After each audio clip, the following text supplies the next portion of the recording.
Here's segment one of making sauerkraut. These guys are the sort of outer skin of the cabbage, and you want to peel some of that off and save it, because when you pack the sauerkraut in the jar, you want to pack the sauerkraut about that far from the top, because otherwise you'll lose all your brine out the top. That far from the top, then you cut one of these guys a little bit bigger than the inside of the jar, because that'll go down on top of the sauerkraut and it holds all those little pieces in there, because you don't want those floating around. So you need to save these.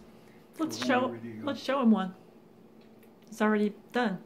I'd have to take the top off. No, you won't. Yeah. Well, so here's one that's already done. You can't really see it so much, but see, here's the sauerkraut right here. Here's the brine, and then there's that thing that I showed you that's stuffed on top of all the sauerkraut, and then the weight goes on top of that, and then the top. Okay? All right, so that's that part. And then to start cutting, now I don't know, people have these little, what they call banjos or something. I just use a knife, and all you do is real thin, start cutting that guy.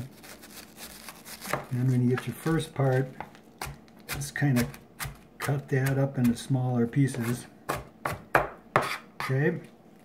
And then you kind of turn it a little bit, like that, and then start cutting it down. And then you just keep spinning it around.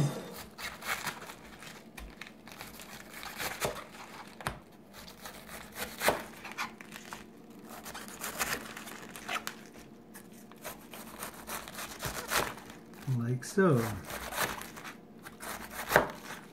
And some of these pieces, you know, these bigger pieces like this, you just want to cut them up. Like this one too. We don't really need that one. And then into the bowl it goes, and then you got sauerkraut pieces. Okay? So that is phase one.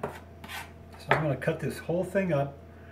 And then the next step will be, I'll cut this up, I'll cut I like the orange and the yellow peppers to put in there, and probably at least like 3 cloves of garlic. You can cut those up into slices as well.